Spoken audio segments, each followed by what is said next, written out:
Assim como semana passada, irmãos, a mensagem de hoje, ela também vai ter ela vai ser bem técnica também. Quando eu digo mensagem técnica, é porque a mensagem com contexto mais de proclamação, ela tem um tom um pouco distinto. A mensagem mais técnica, ela parece muito um estudo, apesar de também chamar você a uma mudança de consciência. Mas ela parece muito mais uma escola dominical, né? Só que num conceito de culto, ok? A nossa mensagem hoje, o título dela é Cultuando com Ordem e Decência. Cultuando com Ordem e Decência. O que nós aprendemos, irmãos, na nossa última mensagem, como pensamento central do que o apóstolo Paulo nos ensinou, ou ensinou à igreja de Corinto, foi o seguinte. Eu poderia resumir em uma grande ideia, o seguinte aspecto: sigam o amor, mas quando pormos em xeque o dom de línguas e de profecia, busquem o bem comunitário por meio do dom da profecia em comparação com as línguas, pois devemos progredir na edificação da nossa comunidade. Basicamente, isso resume a lição da mensagem anterior. A intenção transformadora do Espírito Santo, por meio dessa mensagem, era a seguinte: que a igreja, ela tenha inteligência no uso dos dons, e que apliquem todas as coisas que Deus dá para o benefício coletivo, e não o benefício individual. Por isso, a melhor forma de medir a inteligência e a espiritualidade de uma comunidade é quando esta aplica os dons de Deus para benefício coletivo e crescimento mútuo.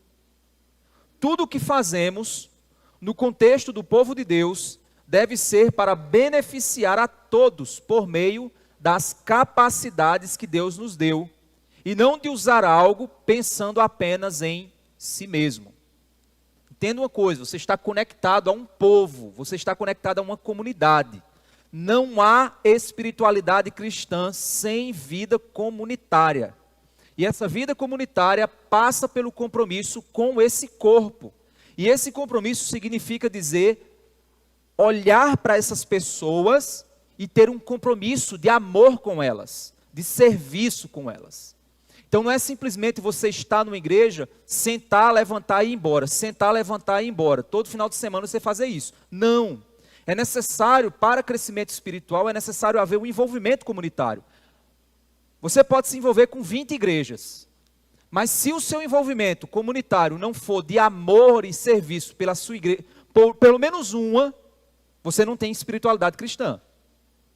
Não há espiritualidade cristã. E é óbvio que não há esse compromisso com 200 igrejas. Por exemplo, eu tenho sido convidado para servir em outras comunidades por meio da pregação. Outros irmãos querem ouvir aquilo que Deus tem feito através da nossa comunidade. Isso é uma oportunidade de servir ao corpo de Cristo espalhado por todo o mundo. Todos os lugares que a gente tem a oportunidade de ir. Mas jamais isso suprime o meu compromisso com essa comunidade.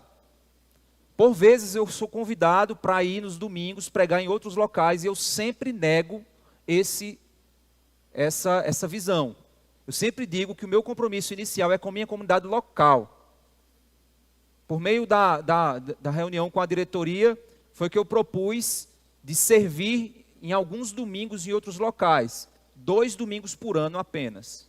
Foi o que eu aceitei fornecer para outras comunidades com vistas o quê? A transmitir o que Deus tem feito aqui conosco para outros lugares, contribuindo com o reino. Mas o meu compromisso é com essa comunidade aqui. Certo? Porque senão não tem espiritualidade cristã. Certa vez eu tive a oportunidade de entrevistar na Consciência Cristã o Projeto Sola. E em off, conversando com eles, eu perguntei como é a questão de vocês com a igreja. Ele disse: não, nós temos um compromisso do fim de semana. Você não vai ver eles pregando, eles cantando nos fins de semana em outros lugares. Porque eles entendem que tem um ministério no domingo na igreja deles. É a comunidade deles. A não ser quando eles fazem alguns tipos, eu esqueci, aquelas viagens, né, que você canta em vários lugares, turnê. Quando eles fazem uma turnê, é que acontece deles não ficarem no domingo na igreja. Mas eles sempre dizem que o compromisso deles no domingo é com a comunidade local deles. Tem muitos músicos que não fazem isso. O compromisso deles é com a fama, com o sucesso, e vivem no meio do mundo fazendo de tudo e não tem compromisso com a igreja local. Então isso não é espiritualidade, irmãos. Isso não é espiritualidade cristã. Espiritualidade cristã exige compromisso comunitário. Isso a gente está vendo desde o início da Epístola de Coríntios. E a gente viu então que tudo que a gente faz no contexto do povo de Deus é para beneficiar o povo que Deus nos pôs para servir, para amar. E se você está aqui como membro da Batista da Graça, você foi chamado a amar esse povo que está aqui. Agora, se você está aqui, mas não ama o povo que está aqui, você está sendo um hipócrita. A sua vida cristã é uma hipocrisia. Porque o seu compromisso não é com esse povo, o seu compromisso é consigo próprio. E a gente tem visto então que o amor é exatamente isso, é esse serviço que eu faço aos meus irmãos. E os dons são aplicados para esse contexto.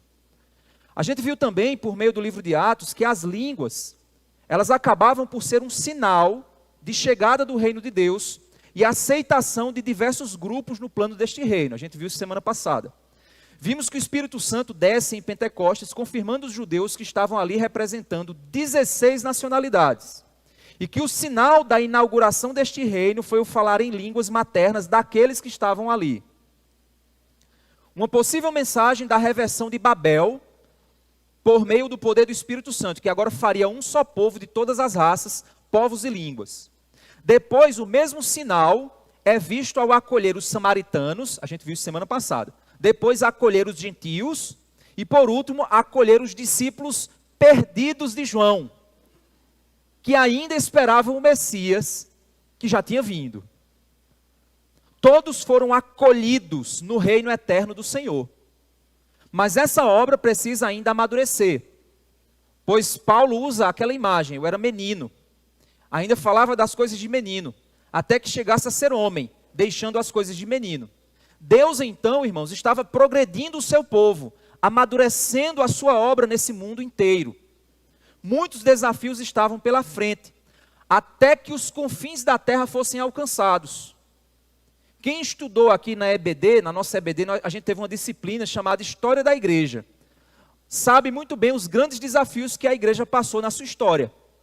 Para combater heresias, para definir o cânon bíblico, para definir quais são os livros sagrados. Foram desafios desde a época dos apóstolos até os tempos de hoje. E ainda estamos sendo desafiados nos dias de hoje. A reforma protestante, hoje os moldes que nós vivemos das igrejas hoje, o desafio da internet no mundo de hoje, tudo isso a igreja de Cristo está militando na história, no mundo inteiro, progredindo, amadurecendo, crescendo, se desenvolvendo, até o dia em que nós nos tornaremos plenos e perfeitos em Cristo, quando vier o que é perfeito. Então vamos voltar ao nosso texto, 1 Coríntios capítulo 14.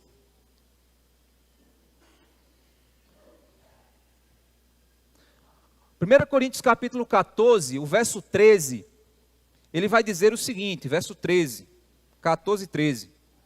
Por isso, então diante de todo o contexto que eu falei para vocês agora, que foi o que a gente viu semana passada, ele vai então nos dar o seguinte pensamento. Por isso, quem fala em línguas, ore para que as possa interpretar. Porque se eu orar em línguas, o meu espírito de fato ora, mas a minha mente fica infrutífera. O que Paulo está dizendo basicamente é que quem falar em línguas, ore a Deus para que possa interpretar. E assim orar com a mente e com o espírito unidos. Vamos repetir o que o texto está dizendo no verso 13 e 14. Por isso, em razão de tudo aquilo que a gente viu anteriormente, da aplicação dos dons, por isso, quem fala em línguas, ore para que as possa interpretar. É necessário receber o dom de interpretação para que a língua faça sentido. Porque, se eu orar em línguas, o meu espírito, e aqui é espírito com letra minúscula. Existe uma diferença entre espírito com letra maiúscula e espírito com letra minúscula. Espírito com letra maiúscula se refere ao Espírito Santo. Espírito com letra minúscula se refere ao sentimento, às emoções. O meu espírito está angustiado. Não é o meu Espírito Santo que está angustiado. O meu espírito está angustiado. Então significa dizer, a minha emoção, eu estou em angústia. Então, ele está dizendo que se ele orar em línguas, a emoção dele ora, o espírito dele ora, mas a mente, ou seja, a compreensão dele fica sem fruto, fica infrutífera. Se eu orar apenas em espírito, o meu espírito está orando, pois se trata de minhas emoções em ação, sentindo a presença de Deus. Você já passou por isso? Uma emoção que você sente a presença de Deus? Eu creio que sim, você já deve ter passado por isso. Se é o Espírito Santo que está produzindo essa emoção, que está me movendo, eu vou sentir o prazer de ter o mover de Deus em mim. Mas minha mente precisa ter edificação. E por isso, as emoções sozinhas não geram frutos para a maturidade mental. Você ficar sendo emocionado sem razão nenhuma, sem entender o que está acontecendo, vai fazer você se sentir muito bem, vai fazer você se sentir muito alegre. Mas por que você está alegre? Por que você está se sentindo bem? Qual a razão dessa emoção? Qual a razão desse sentimento? É só um sentimento qualquer? Não faz sentido. Mas a minha mente precisa ter edificação. E por isso as emoções sozinhas não geram essa maturidade mental. É possível se emocionar com Deus sem razão. Mas permanecer emocionado sem razão não gera fruto completo em nós. Paulo, ele não condena as emoções, irmãos. Pois se elas são frutos do mover de Deus, elas são bem-vindas. Mas se eu sustentar estas emoções sem a razão devida para elas, eu vou me tornar uma pessoa imatura. Já viu gente rindo sem... Gente, esse cara é doido, é? Eu estou feliz. Feliz com o quê, cara? Não há maturidade nisso. O que está havendo com você? Você está louco? Não faz sentido isso que está acontecendo. Ri e chora sem razão. A gente acha que a pessoa pode estar com algum problema mental, porque ela ri ou chora sem razão nenhuma. Então ela pode estar enferma. Então não há sentido. Isso levanta uma reflexão interessante, irmãos. Quanto tempo faz, você que está aqui, eu quero fazer essa pergunta. Quanto tempo faz que você orou e chorou na presença de Deus? Quanto tempo faz que suas emoções acompanharam o processo de oração ou louvor? Emoções não podem ser supervalorizadas acima da razão e não podem ser desprezadas como perigosas à razão. Precisamos ter cuidado com isso. Emoções não é sinal de espiritualidade, mas razão também não é sinal de espiritualidade. Emoções e razões precisam andar equilibradas e juntas, para que nós possamos estar saudáveis. Certo? Imagina que a sua mãe morreu. Aí eu chego no velório para visitar você. Aí está você. Rapaz, alguém deu um medicamento a ele. Alguém dopou ele. Não faz sentido. Ele tem que estar chorando. Ou ele tem que estar triste. Não faz sentido. A emoção, ou seja, há algo errado. Então, as emoções precisam acompanhar a razão para demonstrar saúde, integridade na existência humana. Emoções e razão precisam ser acompanhadas. Emoção e razão precisam andar juntas. Às vezes, irmãos, por motivos orgânicos, de saúde, as nossas emoções podem estar descalibradas. Pode acontecer. Mas também não nos emocionamos porque ainda não chegamos à conclusão de quão grandiosas são algumas das mais profundas verdades do Evangelho. Às vezes você não se emociona por questões orgânicas. Ou você está descalibrado em suas emoções, por questões médicas. Aí vai procurar um médico para lhe ajudar. Né? E cuidado com o médico que adora remédio. O médico hoje, se você espirrar, ele é ansiedade, toma um remedinho. Cuidado com isso, viu, gente? Inclusive, o Congresso de Aconselhamento Bíblico, a gente vai trazer dos Estados Unidos um especialista que fala sobre isso. Sobre a supermedicação na atualidade. Está adoecendo muita gente, cuidado com isso. Procurem médicos que são pessoas que se preocupam de fato com sua vida. Tem médico que nem olha para a tua cara e empurra um remédio em você. Cuidado com isso. Ele não sabe o histórico da sua vida, ele não pergunta se você está bem, ele não pergunta se sua mãe morreu, ele não pergunta nada. Simplesmente empurra um medicamento e diz, faz um teste aí. E é droga, gente, é droga. É algo que vai alterar seu sistema orgânico, seu organismo. Então, cuidado com isso. Então, às vezes, as emoções estão descalibradas. Procura um médico para fazer exames, certo? Mas, às vezes, você não se emociona porque o Evangelho, a beleza do Evangelho, ainda não produziu em você encantamento. Você está precisando estudar mais. Você está precisando amar mais ao Senhor. Porque o Evangelho, ele gera beleza, encantamento em nós. E a gente se emociona, a gente chora com a beleza do Evangelho. Chora com quão grande amor nos tem dado o Pai de sermos feitos filhos de Deus. E aí, isso deveria emocionar a gente. Se não está emocionando, tem algo errado com a nossa razão. Talvez a sua razão está intelectual demais. E você largou de fora as suas emoções. Então também está errado. Eu quero aqui ilustrar, irmãos, a algo muito parecido com aquilo que foi recente, e eu quero usar porque foi algo público, né? Emoções e razões somadas, como testemunho pessoal. Eu quero ser cuidadoso porque nós aqui não queremos incentivar que o seu testemunho pessoal seja regra de fé. Pelo amor de Deus, testemunho pessoal não pode suprimir a Bíblia. Tudo tem que passar pelo filtro bíblico, então cuidado com isso. Porque sua emoção pode estar descalibrada e você está viajando na maionese dizendo que é o Espírito Santo. Então cuidado com isso, certo? Então, eu quero usar somente como ilustração para você entender a dinâmica. Aconteceu com a gente aqui na igreja, alguns aqui vão lembrar quem estava no dia. Seria mais ou menos aquilo que eu entendi como a união do espírito da profecia com a oração, com a mente e com a emoção. Não é que a gente tem que usar isso como regra de culto, mas a gente tem que compreender que Deus se move no meio do povo. Deus está se movendo aqui no nosso meio, irmãos. Você pode estar frio aí, achando, que droga, doido para esse culto acabar, pôr embora. Aí é problema seu. Mas Deus está aqui no nosso meio, movendo-se, agindo, quebrando, transformando. O Espírito Santo está nesse momento dizendo para você coisas e você está, esse pastor é chato. Ou seja, você está debatendo não é comigo, é com o Espírito Santo. Mas Deus está movendo sua vida nesse exato momento. Eu tenho convicção disso. Senão eu não teria tomado a decisão de me tornar pastor, se eu não compreendesse disso. Se eu não tivesse a compreensão disso. Vocês lembram aquele dia? Eu estava ali sentado, onde meu filho está agora, numa cadeirinha que eu sempre se sento, tem lá meu nome escrito nela. Eu estava tomado por um sentimento de tristeza.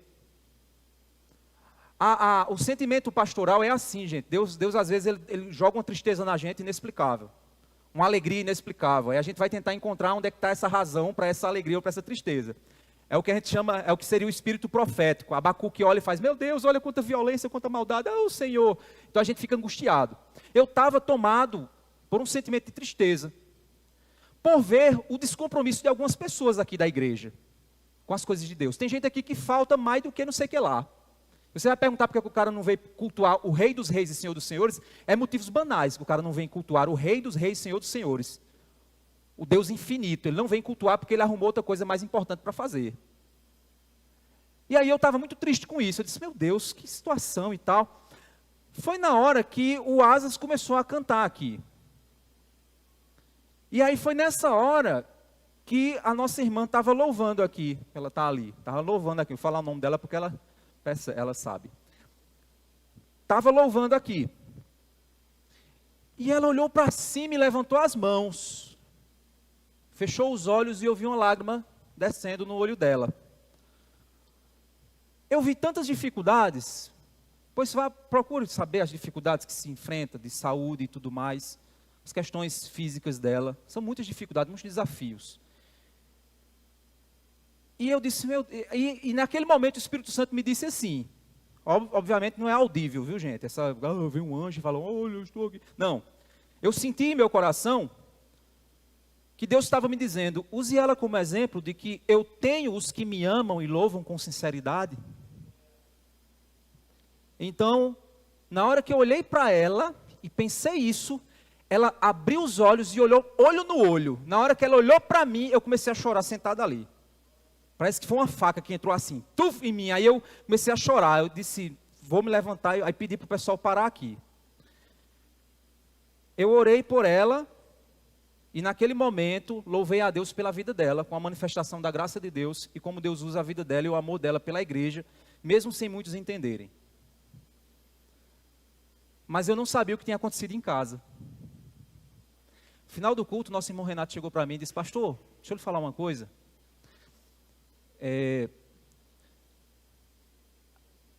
Hoje, quando a gente foi buscar a irmã, uma das irmãs, né, que tem problemas com questões de drogas, infelizmente, estava agredindo ela verbalmente, falando palavras pesadas, do tipo assim: você é um fardo, você é um peso, você é uma desgraça, você... machucando com palavras. Olha só o que Deus fez. Ela estava chorando, veio para a igreja, aí Deus disse: agora eu vou dizer o que ela é. Porque o inimigo disse o que ela é para machucar ela lá fora. Mas agora eu vou dizer o que é que ela é, para mim. Quem explica isso? Não há explicação para isso. Eu não sabia disso. Aí quando Renato falou, ele disse assim: olha que interessante. Olha como Deus moveu, olha como Deus fez, olha como Deus é gracioso, olha como Deus está se movendo aqui dentro dessa igreja. E você que está vivendo de vida de reclamar dessa igreja, ou ficar com suas besteiras, vá mudar de vida, meu irmão. Entre nesse trem que está indo pelo Espírito Santo, venha. Se mova, quebre sua vida. Pare de ser arrogante e orgulhoso. Pare de ser vaidoso. Tem gente que se acha a última cocada. Meu Deus do céu. Vamos nos unir. Vamos cultuar a Deus. O Rei eterno, imortal, invisível, mais real, está aqui. Agindo no nosso meio. Não por causa de nenhum de nós, mas porque Ele escolheu fazer isso. E o que nós temos apenas é adorar, e adorar, e adorar, e adorar, somente. Não há nada que nós venhamos a merecer para isso.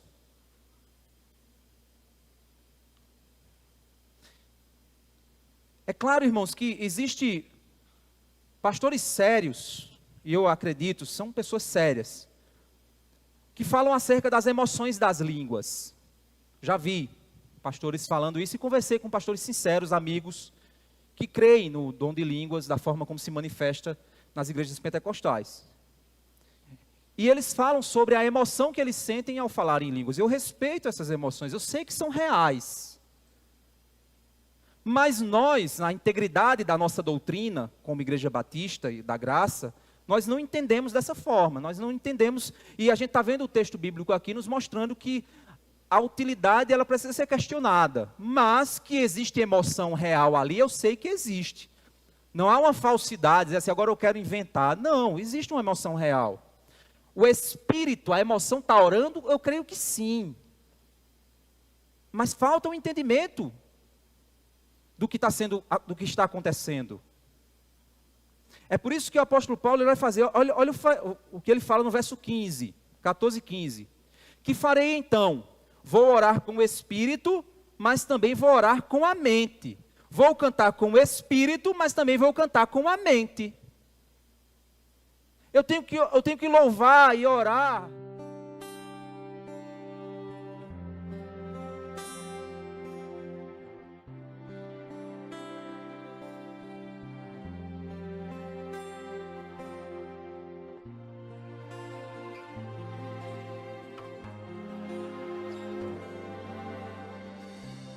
Quando o Senhor Jesus chamou meu coração, não fez um convite descuidado ou impensado, não quis apenas ser gentil ou educado, mas deixou claro que havia algo importante a ser feito.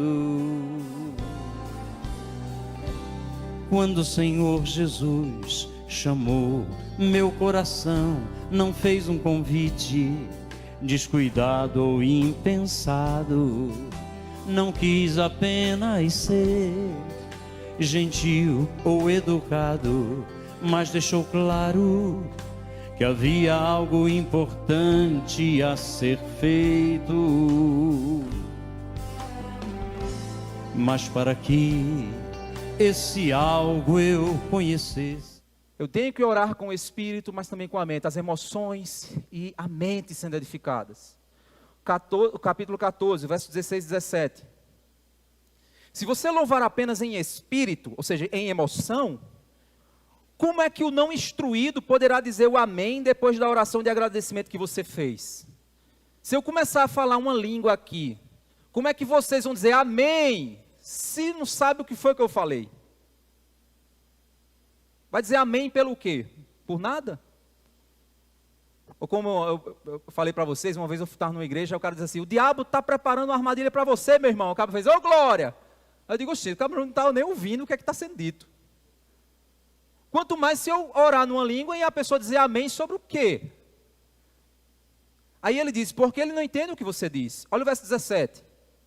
A sua oração de agradecimento pode ser muito boa, mas o outro não é edificado. A sua oração pode ser muito boa, mas não ocorreu amadurecimento da outra pessoa que ouviu. Você se emocionou, mas não há amadurecimento da mente. É isso que Paulo está dizendo. Tem que ter utilidade, gente. Tem que ter inteligência.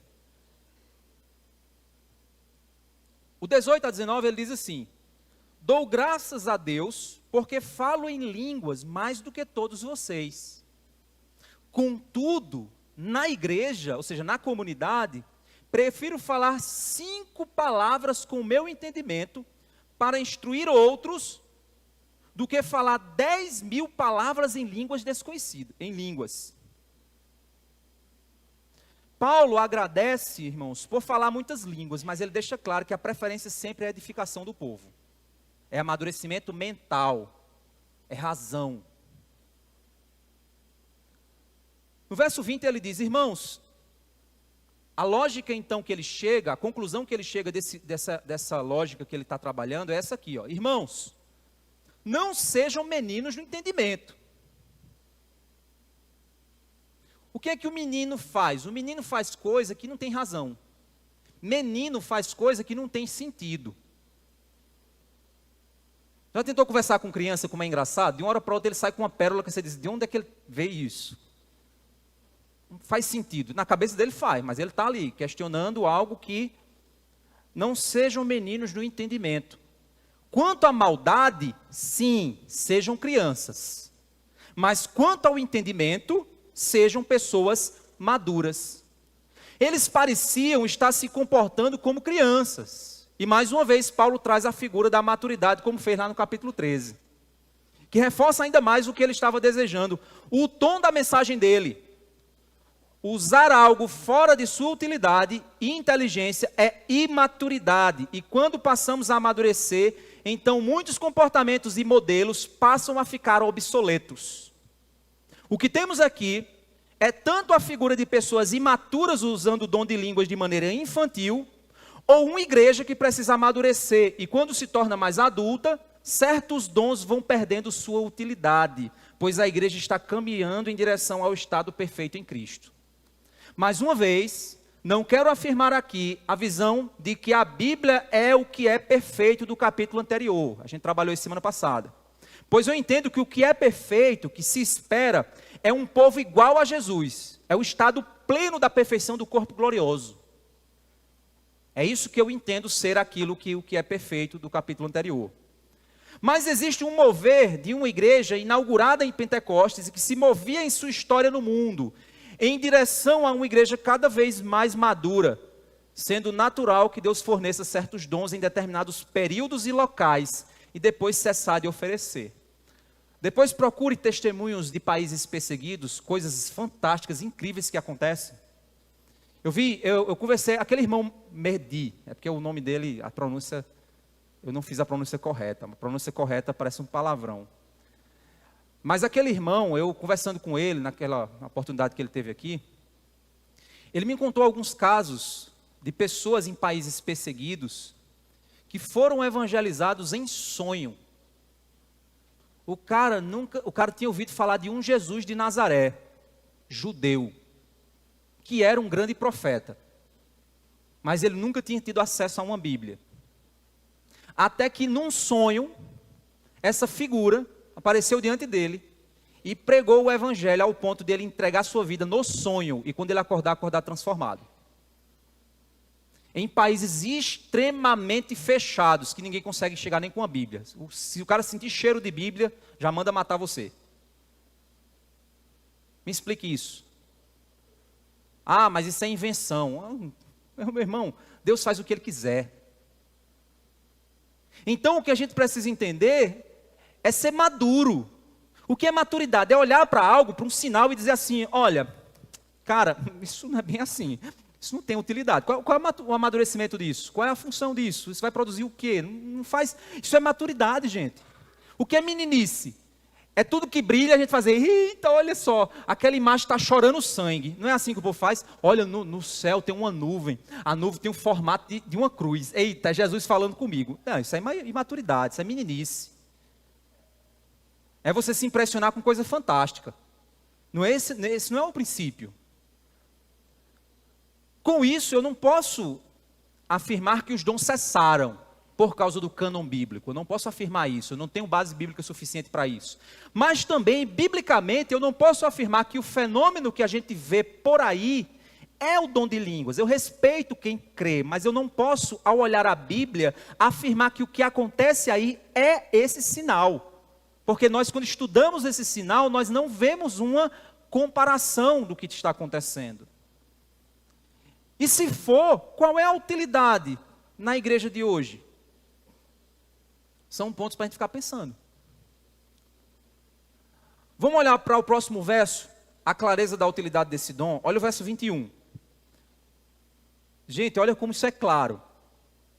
Verso 21. Na lei está escrito: falarei a este povo por meio de homens de outras línguas e por meio de lábios de outros povos, e nem assim me ouvirão, diz o Senhor. Línguas e povos, é óbvio que isso são idiomas. É óbvio que o sinal é: falarei a este povo por meio de vários povos. Mesmo assim eles não vão acreditar nesse sinal fantástico que é falar idiomas, de uma hora para outra, como aconteceu em Pentecostes. Aí, a clareza vai ficando cada vez maior. Olha o verso 22. Portanto, as línguas constituem um sinal não para os que creem, mas para os que não creem. Para aqui. As línguas constituem um sinal. Sinal. O que é sinal? É uma coisa que está apontando para algo. O sinal, ele não aponta para si mesmo. O sinal aponta para algo depois dele. O sinal é aquela placa que diz assim, quebra-mola. Você não tem que ter cuidado com a placa, você tem que ter cuidado com o quebra-mola, é um sinal. Então as línguas são um sinal para incrédulo. Incrédulo, quando vê língua, ele vai ver um sinal de Deus.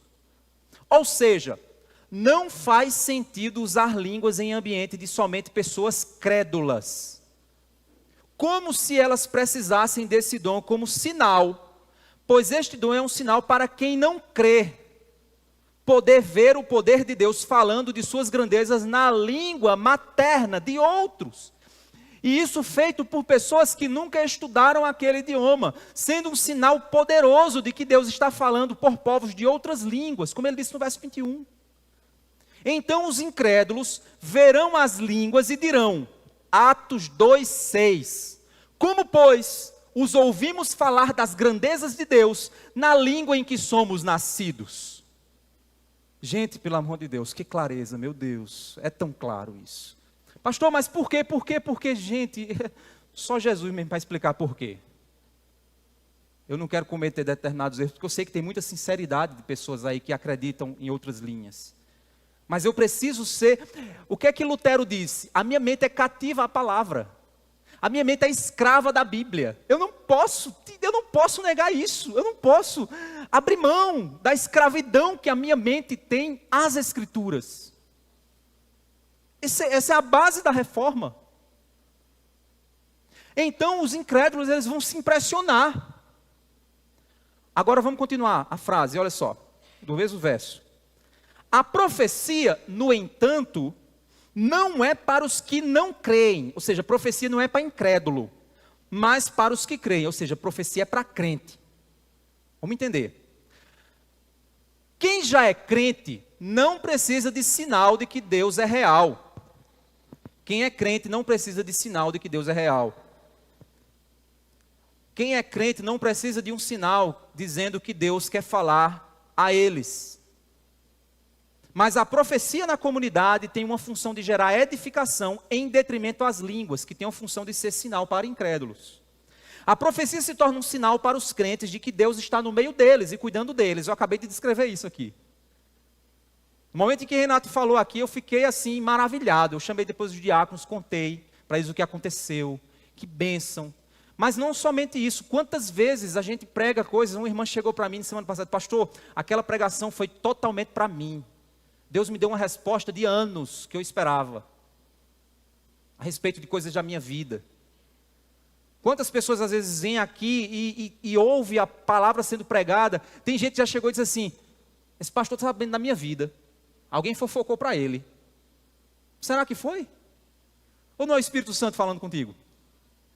É óbvio que é o Espírito Santo falando com você. A profecia se torna um sinal para os crentes de que Deus está no meio deles, cuidando deles. Quantas vezes eu já preguei aqui, irmãos, você achou que eu estava sabendo da sua vida? Interessante, ó, foi o que eu tinha escrito e pensei, eu estou lendo agora. Será que a minha preocupação como pastor gira em torno de você? Imagina eu em casa, preparando a mensagem, dizendo assim, rapaz, eu vou dizer isso aqui para aquela pessoa. 200 pessoas aqui, eu vou dizer assim, não, eu vou dizer isso aqui para aquela pessoa ali. Rapaz, você está se achando muito, viu? Ou será que Deus também não está mostrando para um crente que Ele cuida de você, Ele quer te ver crescer? É claro, irmãos, e aí eu não quero ser hipócrita aqui, é claro que por aconselhar e acompanhar muitas pessoas, eu acabo sabendo de situações da vida de vocês, por meio dos aconselhamentos, do acompanhamento, acabo sabendo. E às vezes, determinadas situações coincidem com o texto que eu vou pregar e com a aplicação do texto. Então, eu não estou te dando indireta, eu estou te dando direta mesmo. Porque se é o texto que está dizendo, então é para você mesmo. Não é indireta. Ah, o pastor está inventando. Porque eu estou pregando textos completos. Já aconteceu aqui de eu estar pregando textos completos e chegar numa parte lá de divórcio e casamento. E a gente estava lidando com a situação de divórcio e casamento na igreja. Pronto, o pastor inventou essa mensagem para... Não inventei não, eu não estou pregando a Bíblia toda, chegou nessa passagem, eu não vou pular ela, porque você vai ficar incomodado. Não, a gente tem que pregar o que a Bíblia está mandando a gente pregar. Quantas vezes alguém ao te aconselhar ou mandar uma mensagem para você, falou ao seu coração? Pois é a profecia. Ela tem função de ser um sinal para os crentes, não para os descrentes. Eu quero aqui lançar um exemplo para tornar mais claro um pouquinho disso. Lá em Atos, capítulo 21, dos versos 9 ao 16, toma nota aí, depois você quiser abrir agora, pode abrir, mas se quiser anotar. Surge um profeta chamado Ágabo. As filhas de Filipe eram mulheres que profetizavam. E aí surge um profeta chamado Ágabo. Esse cara, ele chega para Paulo e diz, Deus está mandando te dizer o seguinte, Paulo. Ele diz que o Espírito Santo declarou que Paulo seria amarrado pelos judeus em Jerusalém e entregue aos gentios. E que Paulo não deveria ir lá para Jerusalém, por causa dessa profecia. No entanto, quando você vai ler o contexto, isso não acontece. Acontece sim um problema com Paulo em Jerusalém, mas não desse jeito. Na realidade, os judeus tentam matar Paulo e os gentios é quem ajudam ele. Ou seja, acontece meio que o contrário do que o cara está dizendo, apesar de também ser problema. Mas acontece de outra forma. E o que a gente vê é que quando Ágabo profetiza para Paulo, Paulo recebe a profecia de bom grado, ele não fica dizendo assim, para trás de mim, você passa daqui, não. Taca pedra, é falso profeta. Não, ele não faz isso. Ele recebe a profecia, mas Lucas diz que Paulo, ele diz assim, não, eu não vou ficar com medo disso. Deus me mandou ir para Jerusalém e eu vou. Eu posso até morrer lá, quero nem saber. Deus mandou eu ir, eu vou. E os irmãos dizendo, não, veja o que Ágabo está dizendo, Ágabo está profetizando aqui, que vai acontecer algo ruim com você lá. Realmente aconteceu, mas não do jeito que Ágabo dizia. E Paulo disse, não, mas Deus mandou eu ir, eu vou mesmo assim, mesmo sabendo que alguma coisa ruim vai acontecer, mas eu vou. No próximo estudo que eu vou trazer aqui para vocês, eu vou definir um pouquinho a respeito do que é profecia no Novo Testamento. Eu já vou adiantar aqui, mas depois eu vou conceituar biblicamente para vocês terem a base bíblica do que eu estou dizendo. Eu vou só adiantar aqui algumas coisas para você, algumas ideias. O dom de profecia, dado pelo Espírito Santo para a igreja, é diferente da profecia dos profetas do Antigo Testamento, certo? A profecia do Antigo Testamento, ela possuía uma característica oficial. O profeta era uma pessoa oficial.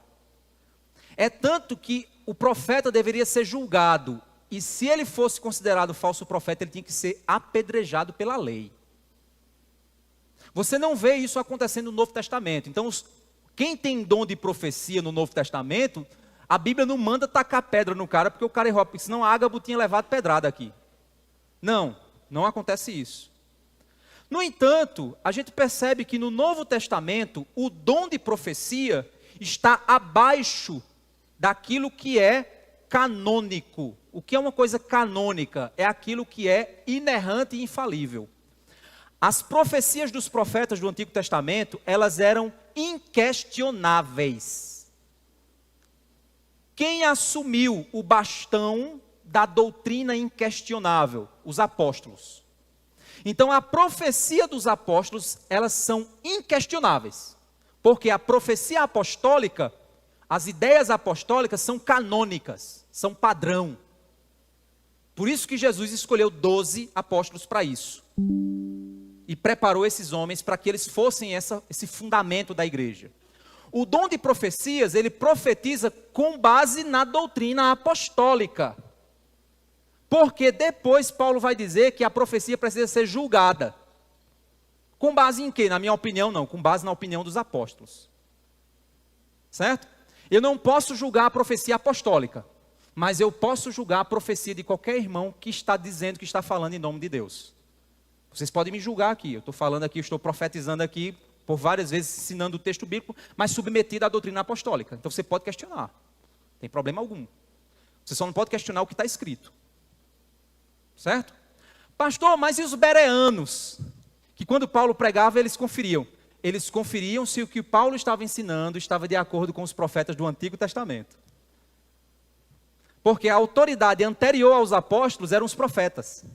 Então o que os apóstolos fizeram foi lançar fundamentos que interpretavam as profecias do Antigo Testamento.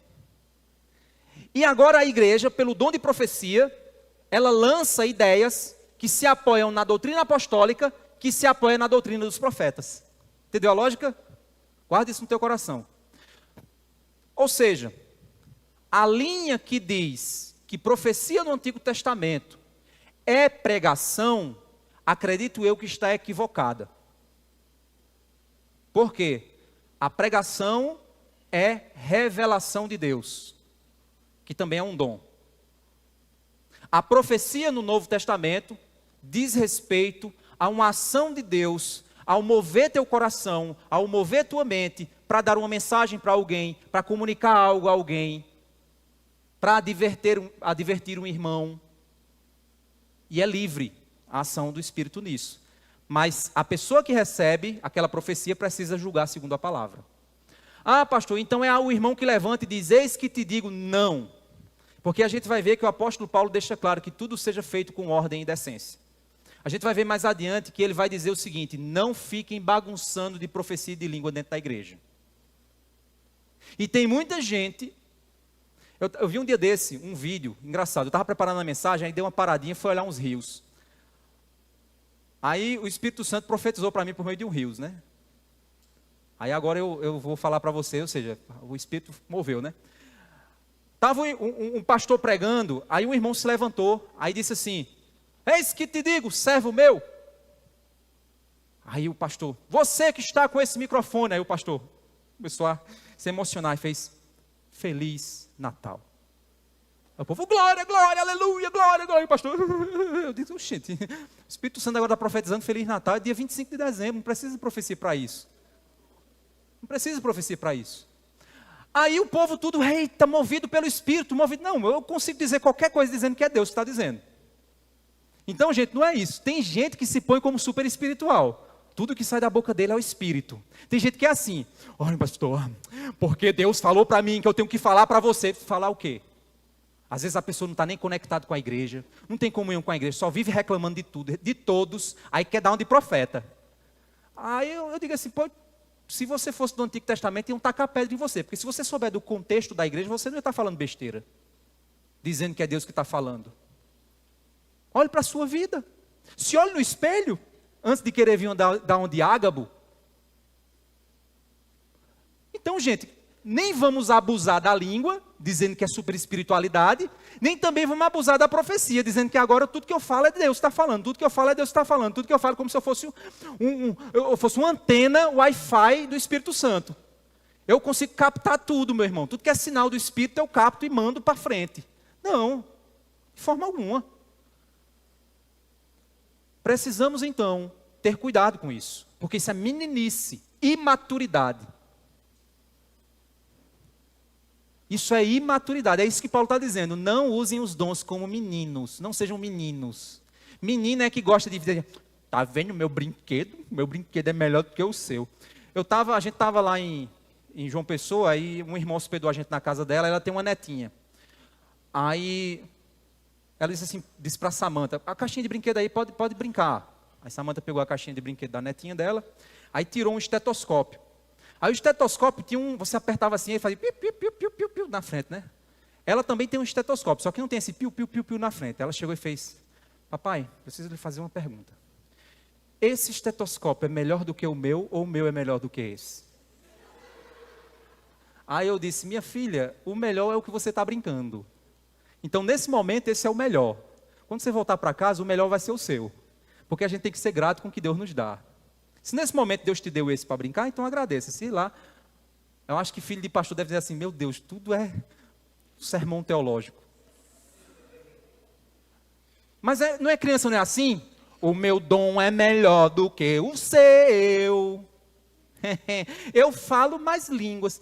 Olha, aquela irmã lá, meu amigo, ela é sapato de fogo. Ela vai profetizar até umas horas. Gente, pelo amor de Deus, Paulo está dizendo, amadureçam. Cresçam, usem de maneira consciente, de maneira inteligente, de maneira madura, progridam na fé. É isso que a gente precisa. Os 2 versos acima, Paulo usou uma comparação acerca do caráter missionário do dom de línguas e do caráter do sinal do cuidado de Deus com o dom de profecia. Agora ele vai mudar o foco de comparação, gente, para o uso comunitário e descontrolado desse dom no culto público. Olha que interessante. Ele agora vai mudar o foco do trabalho dele. Verso 23. Assim, se toda a igreja se reunir no mesmo lugar e todos se puserem a falar em línguas, no caso de entrar uma pessoa não instruída ou não crente, será que não vão dizer que vocês estão loucos? Olha que interessante, gente. Lembra que ele falou que as línguas é um sinal para o incrédulo? Ele não falou isso? Só que agora ele está falando que a língua faz mal para o incrédulo. Oxê, mas antes ele não disse que a língua é um sinal para o incrédulo? Como é que a língua agora faz mal para o incrédulo? Vamos ler de novo. Assim, se toda a igreja se reunir no mesmo lugar e todos se puserem a falar em línguas, imagina, todo mundo, blá, blá, blá, blá, blá, ali, ó, em línguas. No caso de entrarem pessoas não instruídas ou não crentes, será que não vão dizer que vocês estão loucos? Quem aqui já visitou locais com parentes, amigos incrédulos, e o cara disse, pelo amor de Deus, o que é isso? E estava o povo lá, um barulho, uma zoada, e o cara disse, não, eu estou com medo disso. Não, é o Espírito Santo. Não, isso não é Espírito Santo, não. Você está blasfemando contra o Espírito Santo dizendo isso. Não, não está não, ele está simplesmente atestando uma coisa, isso não faz sentido. Isso não vai produzir nada, em mim. Essa reação que Paulo está falando aqui, está descrita em Atos, capítulo 2, verso 13. Quando começou os apóstolos falando vários idiomas, E outras pessoas também falando, os discípulos falando. Tinha gente incrédulo, de modo zombeteiro. Ele diz assim, está tudo bêbado. Atos 2,13, ele diz, estão cheios de mosto. Ou seja, encheram a cara de cachaça e estão tudo doidão aí, fazendo doidice. Essa foi a reação lá em Atos 2,13. Então Paulo está dizendo, não faz sentido vocês fazerem isso. No entanto, no verso 24 e 25 ele vai dizer assim, porém, se todos profetizarem e entrar ali um não crente, olha só, ele inverteu, porque lá ele falou que a profecia era para crente, agora ele está falando que a profecia é para não crente. Por que ele está dizendo isso? Porque ele mudou o caráter da comparação. A comparação anterior era a comparação do indivíduo, a comparação agora é a comparação da comunidade. Então ele está dizendo assim, ó, se todos profetizarem e entrar ali um não crente ou não instruído, ele será convencido por todos e julgado por todos. Os segredos que ele tem no coração se tornarão manifestos. E não é CPF. Eu vi até um Rios hoje também, Michelle me mandou, ela profetizou para mim também. O cabo disse assim, a carta do apóstolo Paulo para a igreja de hoje. Pelo amor de Deus, vocês estão profetizando CPF, está querendo mandar pix para alguém? O negócio é esse, quando eu for aí eu vou dizer umas verdades para vocês. Seria Paulo escrevendo as epístolas hoje, né, para as igrejas. Os segredos que ele tem no coração se tornarão manifestos, e assim, prostrando-se com o rosto em terra, adorará a Deus, testemunhando que Deus está de fato no meio de vocês. Olha aí, no culto público, a língua e a profecia. A língua não tem utilidade, segundo o que ele está pondo aqui, senão vai bagunçar o negócio. Mas a profecia, ela tem, porque ela vai expor o coração de quem está visitando, e você nem sabe que o cara está passando por determinada situação, e você falou algo que alcançou aquele coração. É importante a gente reforçar aqui que existem dois focos da comparação de Paulo. O primeiro é o dom como caráter missionário. A percepção de que o dom tem um caráter público evangelístico. No caso das línguas, alcançar outros povos. E da profecia, revelar e convencer coração incrédulo. O caráter edificante do dom para o povo é que se a língua for usada em um culto público, sem função evangelística, pode-se correr o risco de que o incrédulo chame as pessoas de louco. E isso vai só escandalizar, não vai gerar edificação.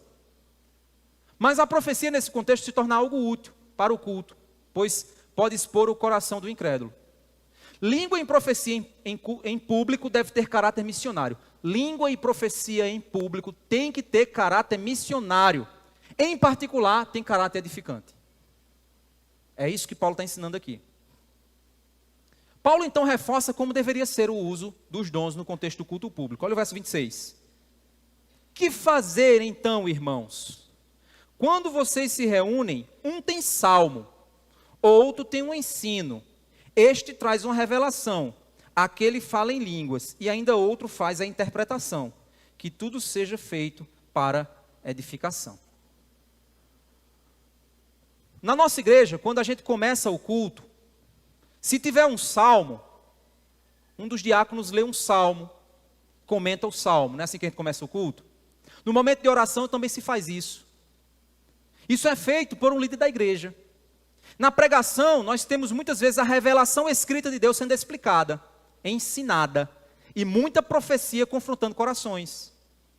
Isso pode acontecer no início do culto, no tempo de oração, na ministração feita por Mateus aqui, pela banda. As músicas podem conter salmos e cânticos espirituais. Aqui não temos as línguas de modo público como sinal para pessoas de outras nações, mas temos um idioma aqui sendo interpretado para alcançar e edificar os nossos irmãos surdos. Nós temos uso público de uma língua, a não ser que seja interpretada para a edificação deles. As línguas como manifestações espirituais e emocionais não tem como prática aqui na igreja, pois a gente não vê uma utilidade de edificação da comunidade, nenhuma necessidade no contexto que a gente vive aqui em Campina Grande, na Paraíba. Não devemos de forma alguma achar que isso é reduzir o Espírito Santo, pois Deus faz o que quer, mas entendemos que por vezes Paulo deixa claro que tudo deve ser feito para edificar e amadurecer o povo de Deus. Então não faz sentido fazer algo que não tem sentido. E isso a gente está respeitando a interpretação das Escrituras. Se achamos que o único dom é sinal de espiritualidade, então estamos no mesmo erro da igreja de Coríntios. Estamos orgulhosos e querendo ser muito espirituais. Paulo então vai regular o negócio agora, porque Paulo tinha que regular ali em Corinto. Então olha o que ele vai falar no verso 27 e 28.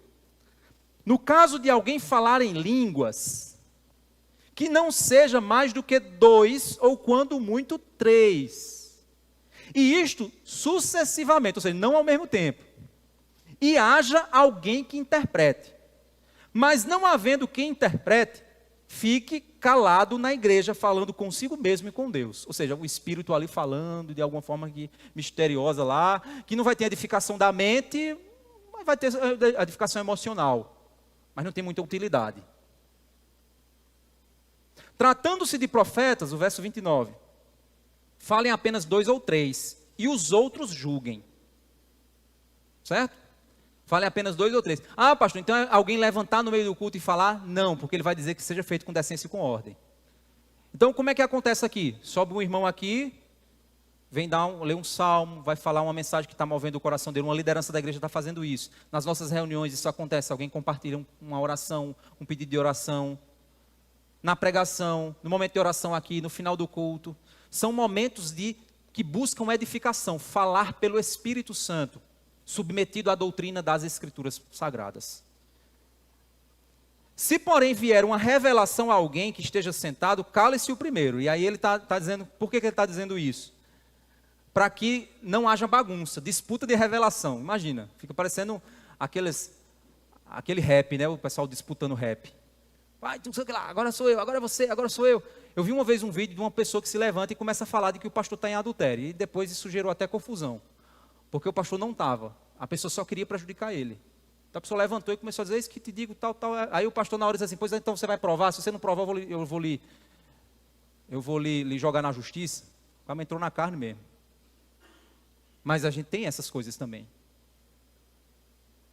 Porque todos poderão profetizar, um após o outro, para que todos aprendam e sejam consolados.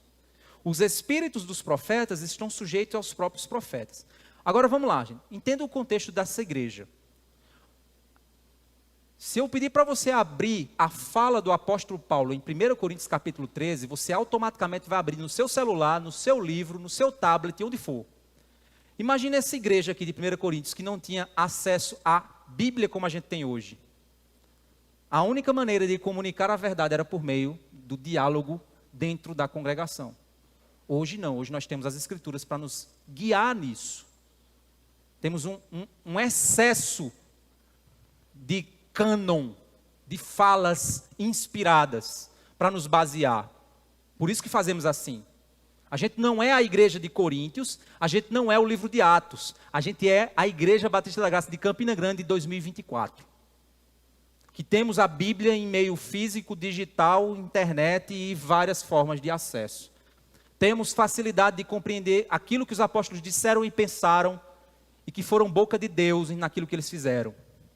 E é com base nisso que nós vivemos e nos movemos. Paulo aqui, irmãos, não está querendo proibir nada, mas ele está querendo regular o uso das línguas. Ele está querendo regular a maturidade da igreja, ele está querendo diminuir a bagunça que estava acontecendo. Olha o que ele vai dizer no verso 32. Os espíritos dos profetas estão sujeitos aos próprios profetas. Então não vem com essa ideia de que eu fui tomado por uma emoção e eu tenho que falar, senão eu não vou dormir, eu não vou, não, o espírito do profeta está sujeito ao profeta. Então o profeta pode nem chegar a dizer, rapaz, eu não vou falar isso não, vou ficar na minha. Tudo bem, ele fica na dele. Ele não é tomado por uma coisa que tira a razão dele, não. Por quê? Verso 33. Porque Deus não é Deus de confusão, e sim de paz, como em todas as igrejas dos santos. Em todas as igrejas dos santos, o nosso Deus é um Deus de paz, não é um Deus de confusão. Não é um Deus para estar aqui, a gente brigando entre nós, dizendo que em nome de Deus eu estou dizendo isso e estou atacando o irmão. Dizendo que em nome de Deus eu estou fazendo um bocado de barulho que não faz sentido. Dizendo que em nome de Deus eu estou fazendo coisas que não vão gerar edificação, a não ser confusão. Falta de testemunho público. A igreja, os vizinhos vão dizer que, meu Deus, que igreja barulhenta, que igreja bagunçada, que igreja desmantelada, que igreja chata. Não, nada disso. Testemunho público. E aí, qual é a grande preocupação de Paulo? o verso 34 até o verso 38, eu vou trabalhar ele numa pregação só. Porque ele lida com um assunto que eu preciso trazer uma base bem interessante para vocês, do que está contido na percepção bíblica, que é aquilo, olha só, verso 34, para vocês sentirem o drama, certo? Aí quando eu trouxer, vocês vão entender. Que as mulheres se conservem caladas na igreja, porque não lhes é permitido falar. Ixi, as irmãs aí, tudo bem, irmãs? Está tranquilo, né? Não se preocupe não, viu? Isso tem uma explicação. Deixa eu adiantar para você. Paulo está se referindo à autoridade de ensino, que reside sobre os presbíteros e pastores. Presbíteros e pastores são homens, não são todos os homens, mas são homens escolhidos por Deus e reconhecidos pela igreja para essa função. Certo? E aí eu vou explicar isso, vou trazer toda a base lá de 1 Timóteo, toda a base lá de Gênesis. Aí por isso que eu vou precisar trabalhar só uma mensagem só sobre isso, certo? Para ninguém achar que Paulo é misógino, né? Como algumas pessoas acusam hoje, certo? Então não tem nada a ver com isso. Se fosse assim, né? Se a gente fosse, a mulher não podia cantar, não podia orar, não podia as reuniões. As mulheres dão devocional aqui nas reuniões, né, dos ministérios. Então não é essa a perspectiva. A perspectiva é a posição de autoridade, ou seja, é Deus dizendo para os homens: se ligue, seu cabra, seja macho, tome conta da minha igreja, certo? É nessa perspectiva. O que é que nós temos então do ensino? Deus deseja que usemos seus dons para edificação mútua e pregação do evangelho a todos os povos. Por isso devemos ser maduros no entendimento para que o culto público seja baseado no mover do Espírito ordeiro de Deus. Olha o que ele vai dizer no verso 39 e 40. Olha só. Portanto, meus irmãos, procurem com zelo o dom de profetizar e não proíba que se fale em línguas. Tudo, porém, seja feito com decência e ordem. Então agora eu vou falar em línguas aqui. Que línguas? A que a gente entendeu aqui como sendo bíblico? Se for, pode falar. Fala aí, Larissa. Um bocado aí.